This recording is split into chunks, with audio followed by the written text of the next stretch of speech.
ஆண்டவரே, நீ நல்லவர், நீ வல்லவர், வாக்கு மாறாதரப்பா.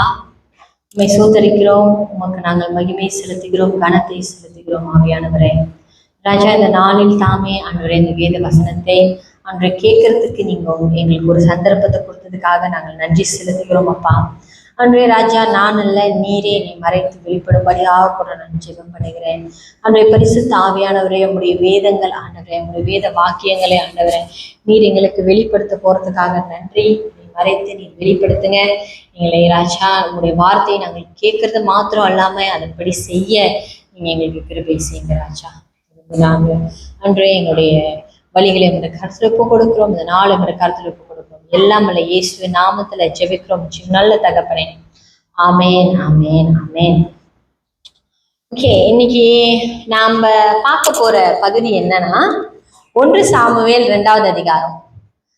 மதர்ஸ் டே அன்னைக்கு பாஸ்டர் லூயிஸ் மேரி அவர்கள் நம்ம கிட்ட அண்ணாவை பத்தி பேசினாங்க. ஒரு முக்கியமான தாயை குறிச்சு பேசினாங்க. இன்னைக்கு நம்ம அதை குறிச்சு பார்க்க போறது கிடையாது. நம்ம ஒரு தகப்பனையும் அவருடைய 2 குழந்தைங்களையும் பத்தி நம்ம பார்க்க போறோம். அந்த தகப்பன் பேர் ஏலி. அந்த ஏலியும் அவருடைய பிள்ளைகளும் அதை பத்தின ஒரு பாடம் நம்மளுக்கு ஆண்டு கொடுத்துருக்காரு. இந்த வேத வசனத்தை இந்த சத்தியத்தை நான் ரொம்ப நாளா ப்ரிப்பேர் பண்ணிட்டு இருந்தேன். ஆனா ஒரு 2 மாசமா. ஆனா ப்ரிப்பேர் பண்றதுல எனக்கு அவ்வளவு பிரச்சனை வந்துச்சு. ஏன்னா இது ரொம்ப கடினமான ஒரு சத்தியம். எப்போதும் நம்ம கேட்போம், ஆண்டு நம்ம மேல அன்பா இருக்காரு, ஆண்டு நம்மளை தெரிஞ்சு கொண்டிருக்காரு, எல்லாம் உண்மைதான். ஆனா சில விஷயத்துல ஆண்டு ரொம்ப கண்டிப்பா இருக்கிறது. ஸோ அந்த மாதிரியான கண்டிப்பை தான் நம்ம இன்னைக்கு பார்க்க போறோம். ஸோ 1 சாமுவேல் 2வது அதிகாரம் நம்ம 12வது வசனத்திலேருந்து நம்ம படிச்சுட்டு வருவோம். ஏலியின் குமாரர் பேலியாளின் மக்களாய் இருந்தார்கள். அவர்கள் கர்த்தரை அறியவில்லை. அந்த ஆசாரியர்கள் ஜனங்களை நடப்பித்த விதம் என்னவென்றால், எவனாகிலும் ஒரு பலியை செலுத்தும் காலத்தில் இறைச்சி வைக்கும்போது ஆசாருடைய வேலைக்காரன் 3 கூறுள்ள ஒரு ஆயுதத்தை தன் கையிலே பிடித்து அதினாலே கொப்பரையிலாவது பானையிலாவது சர்வத்திலாவது சட்டியிலாவது குத்துவான். அந்த ஆயுதத்தை வருகிறதை எல்லாம் ஆசாரியை எடுத்துக் கொள்வான். அப்படி அங்கே சீலோவிலே வருகிற இஸ்ரவேலர் எல்லாருக்கெல்லாம் செய்தார்கள். கொழுப்பை தகனிப்பதற்கு முன்னும் ஆசாருடைய வேலைக்காரன் பலியிடுகிற மனுஷை நோக்கி, ஆசாரனுக்கு பொறிக்கும்படி இறைச்சி கொடு, பச்சை இறைச்சி அல்லாமல் பவித்ததை கையிலே வாங்கிட்டு என்பார். அதற்கு அந்த மனுஷன், இன்று செய்ய வேண்டியபடி முதலாவது கொழுப்பை தகனித்து விடட்டும், பிற்பாடு உன் மன விருப்பத்தின்படி எடுத்துக்கொள் என்று சொன்னாலும் அவன் அப்படியல்ல, இப்பொழுதே கொடு, இல்லாவிட்டால் பலவந்தமாய் எடுத்துக்கொள்வேன் என்பார். ஆதலால் அந்த வாலிபரின் பாவம் கர்த்தருடைய சன்னதியில் மிகவும் பெரிதா இருந்தது. மனுஷர் கர்த்தரின் காணிக்கையை வெறுப்பாய் எண்ணினார்கள். சோ இன்னைக்கு நம்ம இந்த 1 சாமுவேல் 2வது அதிகாரத்துல 12வது வசனத்திலிருந்து படிச்சதுல எல்லாமே ரொம்ப தெளிவான ஒரு விளக்கத்தை அங்க கொடுத்துருக்கு. அதாவது எந்த இடத்துல நடந்தது, இது எந்த இடத்துல நடந்தது, என்ன காலகட்டத்துல நடந்தது, எப்படி நடந்ததுன்ற அந்த கான்டெக்ட் இதுல கொடுக்கப்பட்டிருக்கு. ஸோ அந்த காலத்துல இஸ்ரவேல் ஜனங்க எகிப்துல சிறைப்பட்டு இருந்தப்போ ஆண்டவர் கூட்டிட்டு அவங்களுக்கு ஒரு ஆலயம் கட்டப்படலை. இப்போ இந்த காலகட்டத்துல நியாயாதிபதி காலகட்டம், ஆசாரியர் காலகட்டம், இன்னும் ராஜா வரல. ஸோ தேவனுடைய ஆலயம் ஒன்று கட்டப்படலை. கட்டப்படாத பட்சத்துல இஸ்ரவேல்ல நடு மத்தியில சீலோன்ற ஒரு இடம் இருக்கு. இப்ப நம்மளுக்கு மிடில் ஏரியா எங்க நம்ம என்ன சொல்லுவோம், பிளாக்கா சொல்லுவோமா, இல்ல பஹாங் சொல்லுவோம், கேல் சொல்லுவோம் இல்லையா, அதுதான் மிடில் பார்ட் இல்லையா. மேலேருந்து வந்தாலும் கிட்ட, கீழேருந்து ஏறினாலும் கிட்ட இல்லையா. ஸோ அந்த மாதிரி ஒரு இடம் தான் சீலோ. இந்த சீலோல என்ன இருந்துச்சுன்னா கர்த்தருடைய ஆசரிப்பு கூடாரம் இருந்தது. அந்த கூடாரத்துலதான் போய் பலி செலுத்துவாங்க. வெறும் பாவ நிவாரண பலி இல்ல, நன்றி பலிகள் செலுத்துவாங்க, சோஸ்திர பலிகள் செலுத்துவாங்க, பாவ நிவாரண பலியும் செலுத்துவாங்க. ஆளாளுக்கு ஒன்னொன்னு கொண்டு போவாங்க. ஆடையாவது, மாட்டையாவது, புறாவையாவது, கோழியாவது எடுத்துட்டு போவாங்க பலி செலுத்துறதுக்கு. ஸோ அந்த மாதிரி ஒரு இடத்துல இருந்த ஒரு ஆசரிப்பு கூடாரத்துல நடக்கிற ஒரு விஷயம் பைபிள்ல போட்டிருக்கு. அது சீலோல நடக்குது அப்படின்னு. ஸோ இந்த காலகட்டத்துல அந்த இடத்துல ஆசாரியனா மட்டும் இல்லாம பிரதான ஆசாரியனாவும் இருந்து நியாயாதிபதியாவும் இருக்கிறவர் தான் ஏலி. ஏலி சாதாரண ஆள் கிடையாது. அவர் அண்ணால பார்த்து வந்து என்ன நீ குடிச்சு வெறிச்சு போயிருக்கிறன்னு கேட்டாருன்னா அவருக்கு அந்த அத்தாரிட்டி இருந்துச்சு. சீனியர் பாஸ்டர் அவர் மட்டும் இல்லாம அந்த இடத்துல இஸ்ரவேல் ஜனங்களுக்கு நடக்கிற எல்லா காரியத்தையும் நியாயம் தீர்ப்பு பண்றவர். ஸோ ஒரு இடத்துல இருக்க மாட்டார். இந்த ஊருக்கு போவார் நியாயம் தீர்க்கிறதுக்கு, அந்த ஊருக்கு போவார் நியாயம் தீர்க்கிறதுக்கு. ஆனா அவரோட மெயின் விஷயம் ஆசாரியன். அப்பேற்பட்ட அந்த ஆசாரியனுக்கு 2 குழந்தைங்க இருக்கு. அன்பார்ச்சுனேட்லி ஏலியோட குடும்ப வரலாற்றுல அவங்களோட தாயை பத்தி குறிப்பிடல. ஸோ நம்ம அதிகமா அவங்க தாயை பத்தி ஆராய முடியாது. ஆனா ஆராயறதுல நம்ம எதை பத்தி ஃபோக்கஸ் பண்ண முடியும்னா ஏலியோட 2 குமாரர்களை பத்தி நம்ம ஃபோக்கஸ் பண்ண முடியும். முதலாவது ஏலி யார் என்றால் ஆரோனுடைய வம்சாவளி. ஆரோனுக்கு 4 பிள்ளைங்க. முதல் 2 பிள்ளைங்களையும் ஆண்டு எரிச்சிடுவாரு. உடன்படிக்கை பெட்டியை தொட்டனால, ஆத்தரைசேஷன் இல்லாம தொட்டனால எரிச்சிடுவாரு. 3வது பிள்ளை தான் எலியாசார், 4வது இத்தமார். 3வது பிள்ளையோட சந்ததியோட வழிதான் ஆசாரியனா இருந்திருக்கணும். ஆனா ஒரு ரீசனுக்காக அந்த இது வந்து பறி போய் இத்தமார் சந்ததிக்கு வந்துருச்சு. இத்தமார் சந்ததியில் உள்ளவர் தான் ஏலி. கடைசி பிள்ளையோட சந்ததியில் உள்ளவர் தான் ஏலி. ஸோ அவரு முப்பாட்டன், அவரு இன்னொன்னு எல்லாமே தலைமுறையா ஆசாரியனா இருந்து மோசே கற்பித்தபடி எல்லாத்தையும் செஞ்சுட்டு வர ஒரு குடும்பம். ஏலி ரொம்ப ரொம்ப நல்ல மனுஷன். ஏலியை பத்தி நீங்க குறை சொல்ல முடியாது. அவர் கண்டிக்கிறதுல போய் அண்ணால போய் கண்டிச்சாரு. அவரோட மகன்களை கண்டிச்சாரு. ஆனா இங்க ஒரு விஷயம் நீங்க நல்லா என்ன கவனிக்கணும்னா, 2வது அதிகாரத்துல 12வது வசனத்துல ஏலியின் குமாரர் பேலியாளின் மக்களாயிருந்தார்கள், அவர்கள் கர்த்தரை அறியவில்லை.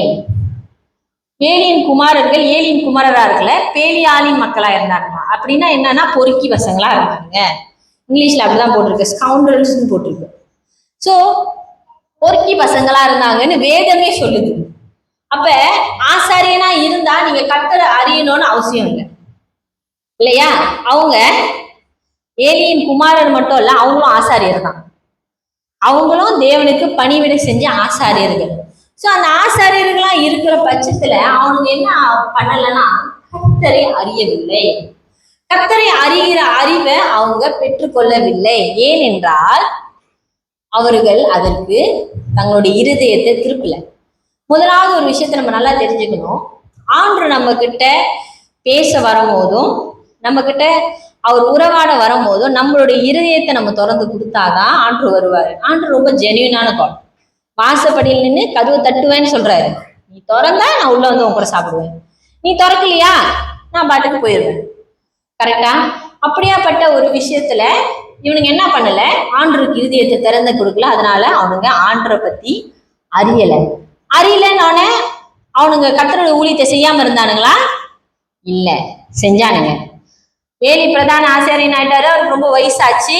அவரோட பிள்ளைங்களை ஓகே இதுதான் முறை, இங்க வந்துட்டு நீங்க பலி செலுத்துறதுக்கு இந்த 7 குத்து விளக்குலாம் நீங்க கொளுத்தணும், நீங்க எப்படி பலி செலுத்தணும், நீங்க இதெல்லாம் செய்யணும்னு சொல்லி கொடுக்குறாரு பிள்ளைங்களுக்கு. ஆனா கர்த்தரை பத்தின ஞானத்தை அவரு சொல்லி கொடுக்கவில்லை.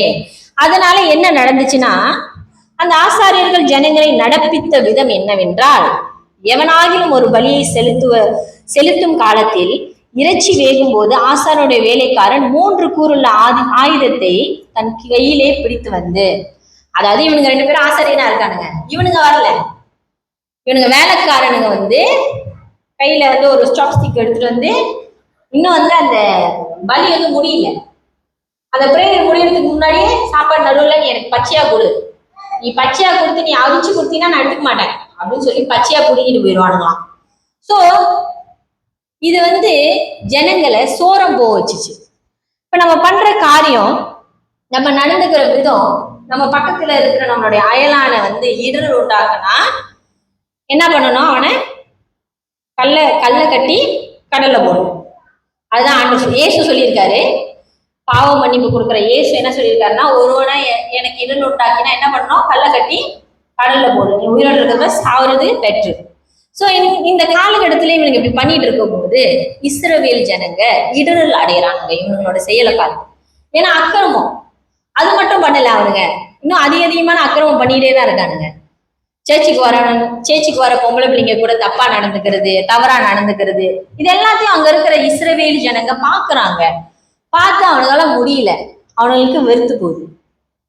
ஆனா இந்த காலகட்டத்துல ஏலி என்ன பண்றாருன்னா, நம்ம படிக்க கேட்போம். 22வது வசனம், சாமுவேல் 2:22 படிங்க. ஏலி மிகுந்த கிழவனாய் இருந்தார்.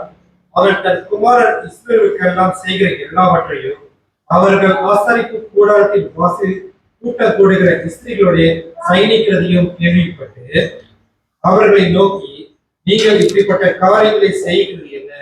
இந்த ஜனங்கள் எல்லாரும் உங்கள் பொல்லாத நடக்கைகளை சொல்ல கேட்கிறேன். என் குமாரரே, வேண்டாம். நான் கேள்விப்படுகிற இந்த செய்தி நல்லதல்ல. கர்த்தருடைய ஜனங்கள் மீறி நடக்கிறதுக்கு காரணமா இருக்கிறீர்களே. 25. மனுஷனுக்கு விரோதமாக மனுஷன் பாவம் செய்தால் நியாயாதிபதிகள் அதை தீர்ப்பார்கள். ஒருவன் கர்த்தருக்கு விரோதமாக பாவம் செய்வானே அதில் அவனுக்காக விண்ணப்பம் செய்யத்தக்கவன் யார் என்றான்.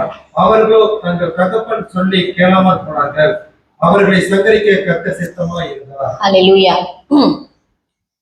ஏலி சொல்றாரா இல்லையா அவர் பிள்ளைகிட்ட போய், என்னடா பசங்களா, நான் கேள்விப்படுறேன், உங்க ஆட்டிடியூட் ஒன்றும் சரியில்லையா, பொம்பளை பிள்ளைங்க பொண்ணாடி போறீங்களா, பொம்பளை பிள்ளைங்களை நோண்டுறீங்களா, பலியிடும் போது எல்லா இடத்தையும் பச்சையா கேட்குறீங்களா, இந்த மாதிரிலாம் பண்ணாதீங்கடா, கர்த்தரோட விஷயத்துல நம்ம விளையாடக்கூடாதுன்னு நல்லபடியா சொல்றாரு.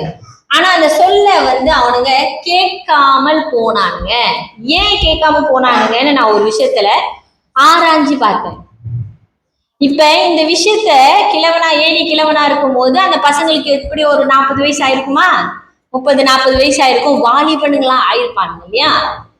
அந்த காலகட்டத்துல நம்ம அம்மா அப்பா பேசுறத, நம்ம அம்மா அப்பா கண்டிக்கிறத நம்ம சீரியஸா எடுத்துக்க மாட்டோம். என்ன நினைப்போம், நான் பெருசாயிட்டேன், எனக்கு எல்லாம் தெரியும். அந்த மாதிரி ஒரு ஸ்டேஜ்ல போய் ஏலி போய் அட்வைஸ் பண்றாரு, டேய் பண்ணாதீங்கடா, கர்த்தருக்கு பிடிக்காது, நீ கர்த்தருக்கு விரோதமா செஞ்சா நான் யாரும் உன்னை காப்பாற்ற முடியும், யாரும் உனக்கு ப்ரே பண்ண முடியாது சொல்றாரு. ஆனா அவனுங்க கேட்கல. ஏன்னா சொல்ல வேண்டிய காலகட்டத்துல அவனுங்களுக்கு சொல்லி கொடுக்கல. நான் நல்லா படிச்சேன். இவர் ஒரு நியாயாதிபதியா இருந்தனால நிறைய இடத்துக்கு அவர் போக வேண்டியது இருக்கும், நியாயம் தீர்க்கிறதுக்கு இல்லையா. சின்ன வயசுல அவரோட பிள்ளைங்க கூட அவர் டைம் ஸ்பெண்ட் பண்ணாரான்னு வேதத்துல போடல. ஆனா சின்ன வயசுல இருந்து நம்ம அந்த பயத்தை நம்ம பிள்ளைங்களுக்கு கத்துக் கொடுக்கும் பொழுது அந்த பயம் அவங்க மனசுல இருக்கும். கர்த்தருக்கு பயப்படுகிற பயம் ஞானத்தின் ஆரம்பம்னு சொல்லி போட்டிருக்கு. சோ நம்ம ஆண்டு ரொம்ப நல்லவர், ஆண்டு ரொம்ப கிருபியானவர். நீங்க கூட நினைக்கலாம், என்ன அது எல்லாரும் ஆண்டு கிருபியானவர், ஆண்டு மன்னிக்கிறவர்னு பேசுறாங்க, இந்த பிள்ளை என்னன்னா இப்படி சொல்லுது அப்படின்னு நீங்க நினைக்கலாம். ஆண்டு கிருபியானவர் தான், ஆண்டு மன்னிக்கிறவர் தான். அதே சமயத்துல ஆண்டவர் எரிச்சலுள்ள தேவனாவும் இருக்காரு.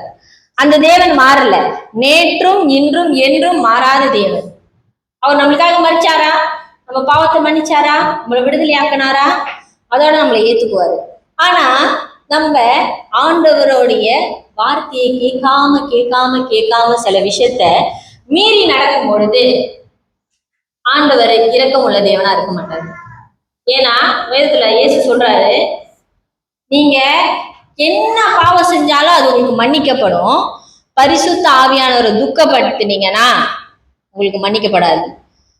சரி, என்ன பரிசுத்த ஆவியான நம்ம துக்கப்படுத்திடுவோம், நம்ம என்ன அது நம்ம தப்பா பேசுறதுனாலயோ தவறா பேசுறதுனாலயோ நம்ம மன்னிப்பு கேட்டா கிடைக்காதோ அப்படிலாம்.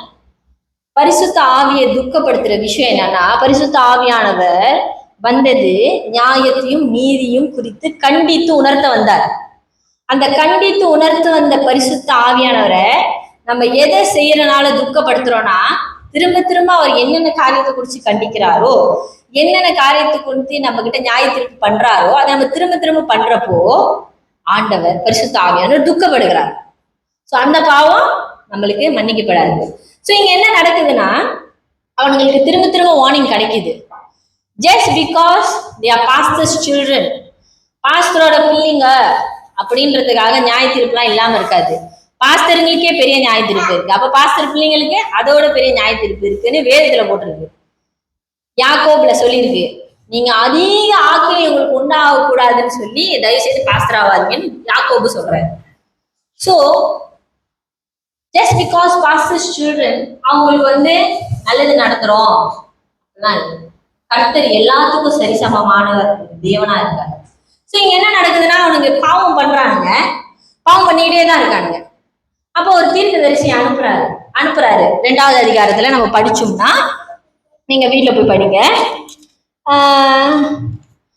என்ன வசனம்னா 27வது வசனம். தேவனுடைய மனுஷன் ஒருவன் ஏலியின் இடத்தில் வந்து, கர்த்தர் உரைக்கிறது என்னவென்றால், உன் பிதாவின் வீட்டார் எகிப்திலே பார்வோனின் வீட்டில் இருக்கையில், அவர் ஞாபகப்படுத்துறாரு. தேவனுடைய மனுஷன் சும்மா வந்து பேசிட மாட்டாரு. ஆதி காலத்துல என்ன நடந்துச்சோ, எகிப்திலேருந்து உன்னை நான் கொண்டு வந்தப்போ உன்னை நான் கர்த்தருடைய வேலையை செய்யறதுக்கு நான் ஒப்பிடிச்சேன். இவனுக்கு எப்படிலாம் நடக்கிறானுங்க, சோ நான் முடிவு பண்ணிட்டேன் இவனுங்களை சாவடிக்கணும்னு. சோ நீ பாத்துக்கோ, உன்னோட குடும்பத்துல ஒரு ஆள் கூட இருக்க மாட்டானுங்க, நான் சங்கரிச்சிருவேன், அதை பார்க்கறதுக்கு கூட நீ இருக்க மாட்டேன்.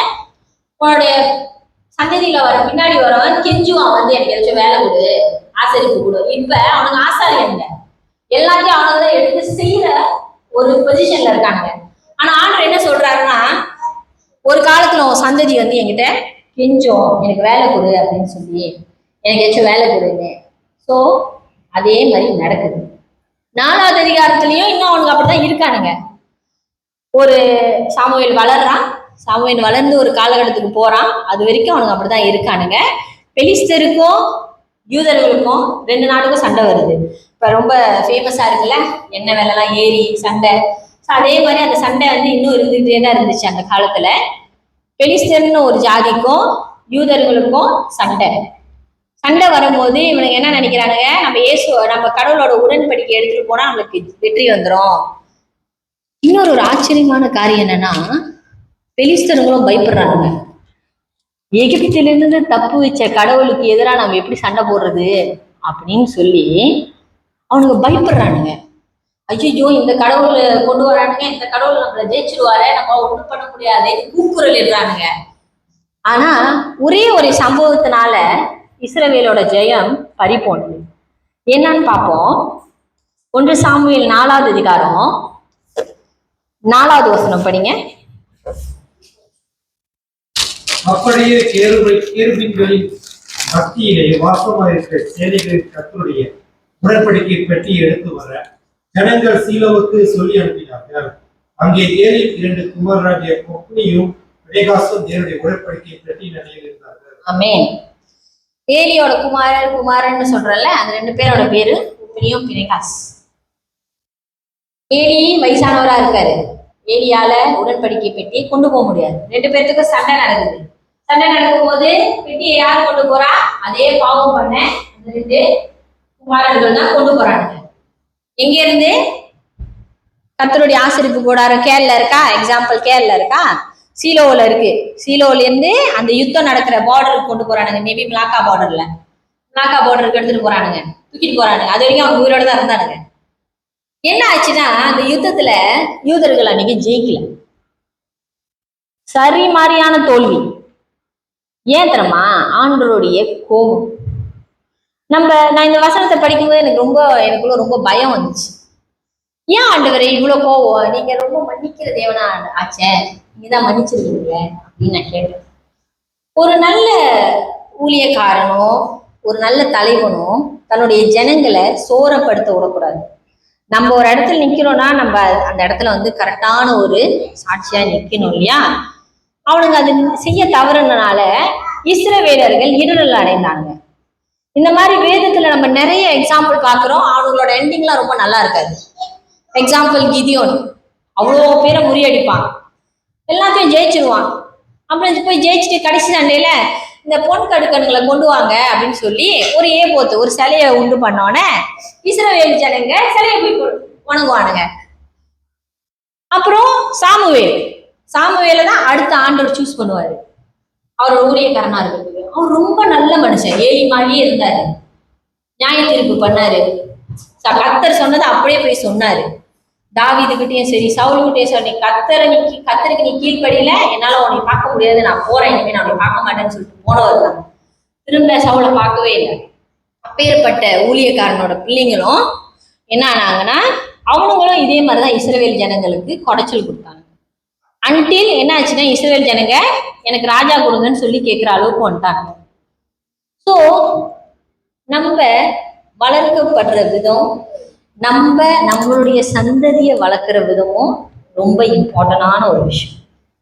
எங்க அம்மா உங்ககிட்ட எல்லாம் வாரம் வாரம் நல்ல சத்தியத்தை சொல்லுவாங்க, நல்ல சாட்சி சொல்லுவாங்க. அவங்க சாட்சி சொல்றதுல முக்காசி யாரை பத்தி இருக்கோம்னா எங்க 3 பேரை பத்தியும் தான் இருக்கும். ஒரு நாள் கூட நாங்களே எத்தனை வாட்டி அதே திரும்ப திரும்ப கேட்டு பாரு எனக்கு தெரியல. ஆனா நான் அவங்க உங்கள்கிட்ட சொல்லாத ஒரு விஷயத்த நான் சொல்றேன். எங்க வீட்டுல டெய்லி சின்ன வயசுல இருந்து எனக்கு விவரம் தெரியறதுக்கு முன்னாடில இருந்து டெய்லி எங்க வீட்டுல 8:30 மணிக்கு ஜெபம் இருக்கும். எங்க அம்மா இருக்காங்களோ இல்லையோ எங்க அப்பா எங்களை உட்கார வச்சிருக்காரு. டிசிப்ளின் சின்ன வயசுல இருந்து 8:30 மணி ஆனா ஷார்ப்பா எல்லா டிவிஸ் வச்சோம். எவ்வளவு பெரிய ப்ரோக்ராம் போட்டாலும் எவ்வளவு பெரிய படம் போட்டாலும் we don't care. ஆஃப் பண்ணிட்டு உட்காரு. மனப்பாட வசனம் சொல்லலைன்னா எங்க அப்பா எங்களுக்கு சாப்பாடு கொடுக்க மாட்டாரு. வரிசையில நிற்போம் அப்படிதான். மனப்பாட வசனம் சொல்லுங்க. எங்க அப்பா தான் இங்கதான் இருக்காரு. நான் ஏன் போய் சொல்லணும்? நான் கடைசி பிள்ளைனால நான் தப்பிச்சிருவேன். என் மேல கொஞ்சம் பாசம் அதிகம், அதனால நான் கொஞ்சம் எஸ்டிமேடுவேன். என் ஃபர்ஸ்ட் அண்ணனும் என் செகண்ட் அண்ணனும் வாங்காத அடியே கிடையாது. எங்க அம்மா இருக்காங்கல்ல, எங்க அம்மாவோட ட்ரீட்மெண்ட் என்ன தெரியுமா? நான் சொல்றேன்.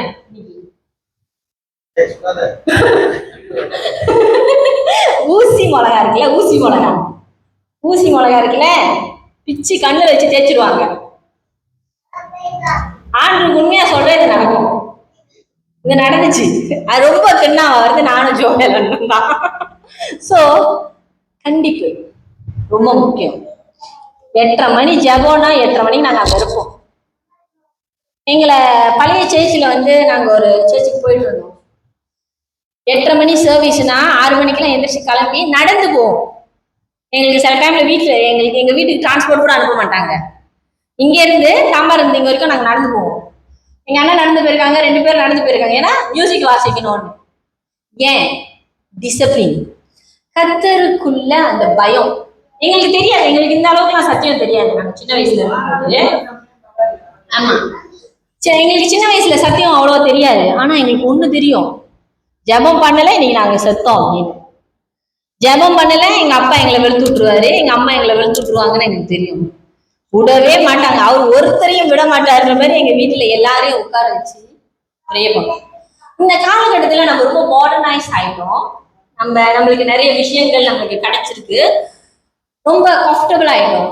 ஆனா அந்த பழைய காலகட்டத்துல உள்ள அந்த டிசிப்ளின் இல்லை, கட்டு, அதாவது எப்படி சொல்றது, டிசிப்ளின் தமிழ் என்ன சொல்லுவாங்க? கண்டிப்பு, நன்னடத்தை இல்லை. நம்மளுக்கு ஒரு டிசிப்ளின் இல்லைன்னா நம்ம ரொம்ப கஷ்டம். அந்த டிசிப்ளின்ல வளர்ந்த ஒரு ஆட்கள் அவங்களோட வயசுக்கு மேல நல்லா இருப்பாங்க. என்னை நம்புங்க, நாங்க தான் சாட்சி. நாங்க 3 பேரும் சாட்சி. எங்களோட வாழ்க்கை வந்து 100% வந்து ரொம்ப நல்லா ரொம்ப ஸ்மூத்தாவே போக கிடையாது. எங்களுக்கும் எங்களோட ஓன் ஃபெயிலியர் இருந்துச்சு. நாங்களும் வழி தவறி தான் போனோம். ஆனா அந்த கண்டிப்பு, கர்த்தரை பற்றின அறிவு, அந்த பயம் ஆண்டவர் எங்களுக்குள்ள வச்சனால நாங்க வந்திருக்கோம். இன்னும் ட்ரை பண்ணிக்கிட்டே இருக்கோம். ஏன்னா கடைசி ஜீவ கிரீடத்தை பெறுகிற வரைக்கும் நம்ம போராடிட்டு தான் இருக்கணும். நாங்க அங்க வந்துட்டேன் நான் சொல்ல மாட்டேன், நான் வந்துகிட்டே இருக்கேன். அட்லீஸ்ட் என்னோட பாதை மாறாம நான் வந்துகிட்டே இருக்கேன். ஸோ நல்லா ஒண்ணு கவனிச்சுக்கங்க. எல்லாரும் நினைப்பாங்க அவங்க பாஸ்டர் பிள்ளைங்க, அவங்களுக்கு எல்லாம் நல்லதா நடந்துடணும். ஆண்டவர் வந்து ஏலியோட குமாரனை தள்ளி விட்டு சாமுவேலை தெரிந்து கொண்டார். சாமுவேல் யாரு? அண்ணாள். ஏதோ வருஷந்தோறும் பண்டிகை செலிப்ரேட் பண்றாங்கன்னு இங்க இருந்து கேளுக்க போற ஒரு சாதாரண ஒரு குடும்பம், நல்ல பணக்கார குடும்பம் தான், சாதாரண குடும்பம். அவ பண்ண பிரேயர்ல அவ அந்த சபையில சாமுவேல விட்டுட்டு போனான். சாமுவேல் மேபி பார்த்துருக்கலாம், ஆமா பாஸ்டர் பிள்ளைங்களே உருப்படியா இல்ல, நான் ஏன் உருப்படியா இருக்கணும் கேட்டிருக்கலாமா இல்லையா? ஏன்னா அவன் பார்த்து வளர்றது யாரு? ஓம்னியும் பிணைக்காசு பார்த்து தான் அவன் வளர்றான் இல்லையா சாமுவேலு. அவன் கேட்டிருக்கலாமே, பாஸ்டர் பிள்ளைங்களே இப்படி பண்றாங்க, நாங்க ஏன் பண்ணக்கூடாது? அவன் கேட்டானா? அவன் கேட்கல. அவன் கேட்ட ஒரே சத்தம் ஆண்டரோட சத்தம். ஆண்டு சாமுவேலேன்னு கூப்பிடும் போது இருக்கிறேன் ஆண்டவரேன்னு சொன்ன அந்த சத்தத்தை தான் அவன் சாவு வரைக்கும் கேட்டான். ஆனா என்ன ஒரு காரணமும் தெரியல, அவன் பிள்ளைங்க கேட்க கிடையாது.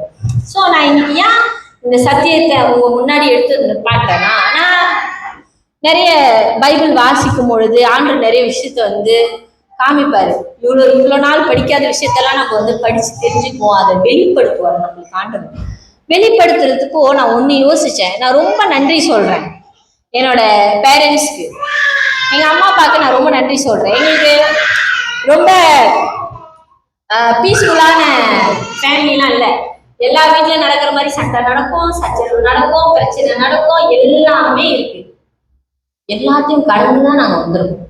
ஆனா ஒன்னே ஒண்ணு, எங்க வீட்டுல ஒரே ஒரு விஷயத்த எங்களுக்கு கத்துக் கொடுத்துட்டாங்க. அது இதுதான்.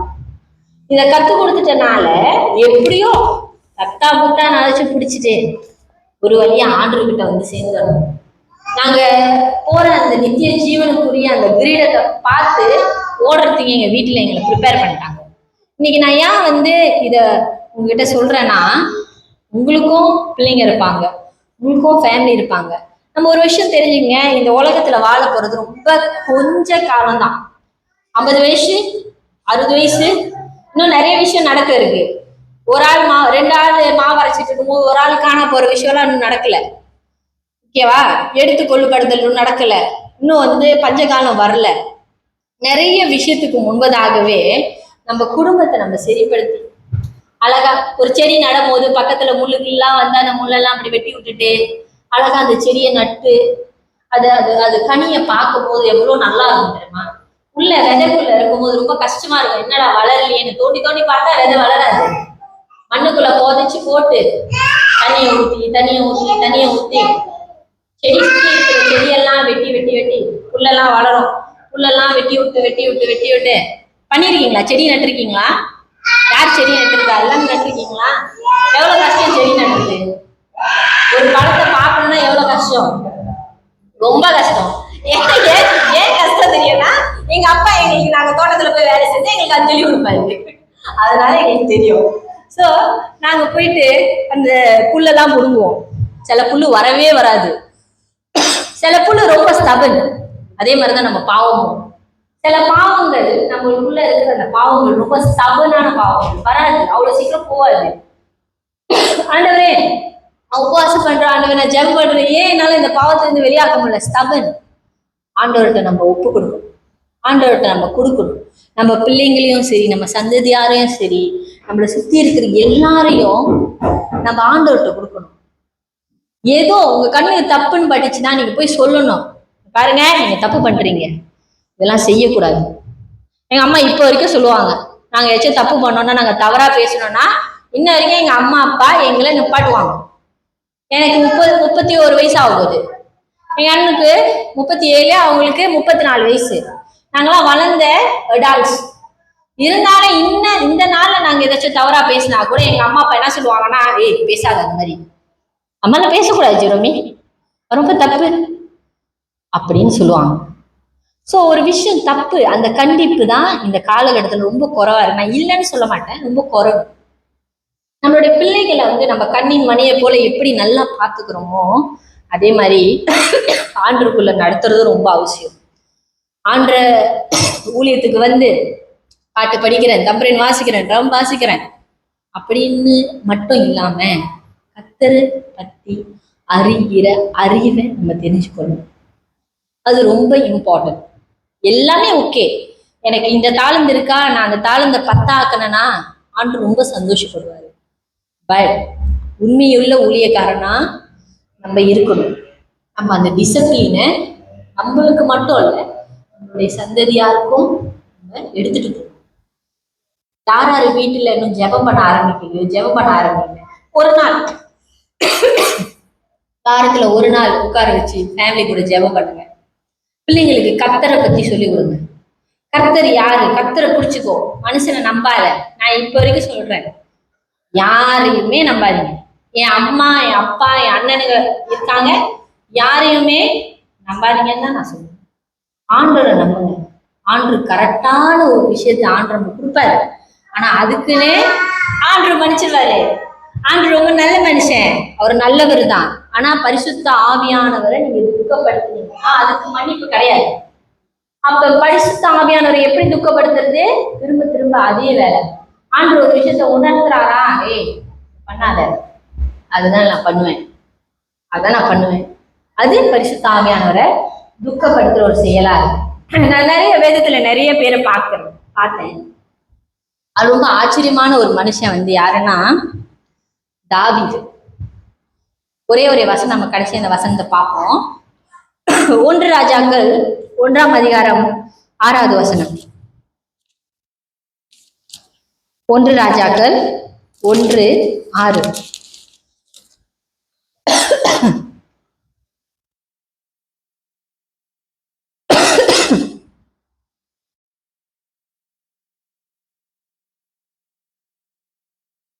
அவனுடைய தகப்பன் நீ இப்படி செய்வானே என்று அவனை ஒரு காலம் கடிந்து கொள்ளவில்லை. அவன் மிகவும் அலுவலனாய் இருந்தான். அப்சலோமுக்கு பின் அவனுடைய தாய் அவனை பெற்றாள்.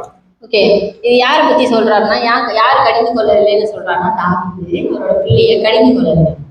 தாவீது எவ்வளவு ஒரு பெரிய மனுஷன், எவ்வளவு பயபக்தியான ஒரு மனுஷன். கர்த்தரே என்ன சொல்றாருன்னா, என்னோட இருதயத்துக்கு ஏற்றவன், என்னோட இருதயத்தை ரொம்ப க்ளோஸா பிடிச்ச தாவீது அவனோட பையனை கண்டிக்கலையா? ஏன் அப்படி பண்றேன்னு சொல்லலையா? என்ன நடக்குதுன்னா, நான் ராஜாவாக போறேன், அப்சலோமுக்கு பின்னாடி இவர் தம்பியில நான் ராஜாவாக போறேன்னு போய் நிக்கிறாரு. தாவீதுக்கு தெரியும் அவன் ராஜாவாக முடியாது. ஏன்னா கர்த்தர் தீர்க்க தரிசனம் சொல்லிட்டாரு, சாலமோன் தான் அப்படின்னு சொல்லிட்டாரு. நீ கர்த்தரை தாண்டி நீ எதுவுமே பண்ண முடியாதுன்னு தாவீதுக்கு தெரியும். ஆனா தாவீது என்ன பண்ணிட்டான், அந்த இடத்துல மௌனமா இருந்தான், கண்டிக்கலையாம். நீ ஏன் இப்படி பண்ற அப்படின்னு சொல்லி கண்டிக்கலையா? யாரு? தாவீது. நம்ம வேதத்துல பாக்குற பெரிய பெரிய ஆளுங்க சில விஷயத்துல இந்த மாதிரி கண்டிக்காம போறனால அவங்க பிள்ளைங்க தான் சஃபர் பண்றாங்க. அவங்க நல்லா போயிடுவாங்க. ஏலி நல்லபடியா போயிடுவாரு, அந்த கொஞ்சம் குழுக்கறி முடிஞ்சு இறப்பாரு, பட் ஸ்டில் நல்லா அடக்கம் பண்ணுவாங்க அவரை. சாமுவேலும் நல்லபடியா இறந்துருவாரு. ஆனா அதுக்கு பின்னாடி வர அவங்களோட சந்ததி கஷ்டப்படுவாங்க. நம்ம யாராச்சும் நினைப்போமா நம்ம பிள்ளைங்க கஷ்டப்படணும்னு நம்ம நினைப்போமா? நினைக்க மாட்டோம் தானே. அப்ப இப்பயே கையில எடுத்துருங்க பெரம்ப, இப்பயே கண்டிங்க, ஆண்டரை பத்தி சொல்லுங்க. ஆண்டரை பத்தி சொல்லல ரொம்ப கஷ்டம். நல்லபடியா வாழலாம். உலகத்துல எல்லாமே உங்களுக்கு கிடைக்கும். நான் எதுவுமே சொல்ல கிடையாது. நீங்க இந்துவா இருங்க, நீங்க முஸ்லீமா இருங்க, நீங்க எதுவா இருங்க, நீங்க போய் ஏதாச்சும் செய்றீங்களா, ப்ரே பண்றீங்களா உங்க கடவுள்கிட்ட, உங்களுக்கு அது கொடுப்பாரு. வீடு வேணும்னு கேக்குறீங்களா, எத்தனையோ பேர் வீடு எடுக்கிறாங்க, எத்தனையோ பேர் பட்டம் படிச்சு போறாங்க, எல்லாருக்குமே அவங்களுக்கு கிடைக்கும். ஆனா நம்ம தப்பு வச்சுக்க வேண்டிய விஷயம் உள்ள ஒண்ணு இருக்கு, நம்மளோட ஆத்மா. நம்ம நித்திய ஜீவனுக்குள்ள போகணும். இந்த கொஞ்ச காலத்துக்கு எனக்கு வெற்றி கிடைக்குது, எனக்கு சம்பூர்ணமா கிடைக்குது அப்படின்னு சொல்லிட்டு நம்ம ஆத்மாவை, நம்ம ஜீவனை நம்ம இழந்து போகக்கூடாது. உலகத்தையே நீ எல்லாத்தையும் சேர்த்து வச்சுக்கிட்டாலும் ஜீவனை நஷ்டப்படுத்தினா உனக்கு லாபம் என்ன அப்படின்னு இயேசு கேட்கிறாரு. சோ ஒரு சின்ன விஷயம் தான், சின்ன முயற்சி பண்ணுங்க. போய் சொல்லுங்க உங்க பிள்ளைங்கள்ல கர்த்தரை பத்தி சொல்லுங்க, கர்த்தருடைய பயத்தை பத்தி சொல்லுங்க. கர்த்தருக்கு பயந்தா என்ன நடக்கும்? ஞானத்தை கொடுப்பாரு, அறிவை கொடுப்பாரு. அப்புறம் இன்னொரு விஷயமும் மறந்துடாதீங்க, ஞானத்திலையும் கணத்திலையும் பேர் பெற்றவனை சொற்ப மதியினம் என்ன மாதிரி ஆயிக்கிறோம்னா செத்த ஈக்கள் மாதிரி ஆயிடும். சாப்பாடுல பள்ளி உளுந்த மாதிரி ஆயிடும். ஒரு சாப்பாடே சாப்பிட முடியாது. அது எவ்வளவு, அந்த சாம்பார் எவ்வளவு நல்லா இருந்தாலும் அதுல ஒரு பள்ளி விழுந்தா கான். அதனால ஒரு சின்ன மதியினும் கூட நம்மளை வீழ்த்திடும். ஸோ அந்த ஒரு விஷயத்துல மட்டும் கவனமா இருக்கும்படி நான் கேட்டுக்கிறேன். நானும் கவனமா இருக்கும்படி எனக்காக நீங்க ப்ரே பண்ணிக்கோங்க. நம்ம இறுதி ஜெபத்துக்கு கடந்து போவோம். கண்களை மூடுவோம். நன்றி செலுத்துகிறோம் ஆவியானவரே, இந்த வார்த்தையை நீர் எங்களுக்குள்ள கொடுத்ததுக்காக நன்றி அப்பா. அன்றைய காரியங்கள்லையும், அன்றைய செய்கைகள்லையும், அன்றைய உமக்குரிய எல்லா விஷயத்திலையும் நாங்கள் ஆண்டவரே உண்மையும் உத்தவமாய் பயமும் பக்தியுமாய் இருக்க கிருபை செய்யுங்க. அன்றே நான் மட்டும் ஆண்டவரே, நானும் என் வீட்டாரும் போவென்றால் கர்த்தரையே சேவிப்போம். அன்றைய எங்களுக்குள்ள இந்த கர்த்தருக்கு பயப்படுகிற பயத்தை கொடுங்க. அன்றைய ஏலியின் குமாரரை போல, ஓக்னி பிணைகாசு போல நாங்கள் இருக்காத படிக்கிறாண்டவரே தேவனே, எங்களை வேலியடைத்து காத்துக்கொள்ளுங்க அப்பா. Nothing is bigger then you Lord. அன்றைய எதுவுமே உங்க காட்டிலும் பெருசு இல்லை. இந்த உலகத்துல நாங்கள் எவ்வளவுதான் சுத்தி திரிஞ்சாலும் உண்மை போல ஒரு தேவனை நாங்கள் பார்க்க முடியாது. அந்த தேவனுக்கு நாங்கள் எங்களை ராஜா அர்ப்பணிக்கிறோம் ஆவியானவரே. இந்த கல்ல போடுகிறோம். அன்றைய வார்த்தை கிரியை செய்யவும், அன்றைய இந்த வார்த்தையின்படி அவர்கள் நடக்கவும் எல்லாம் வல்ல இயேசு நாமத்தில் ஜெபிக்கிறோம் ஜீவன் நல்ல தகப்பனே ஆமென்.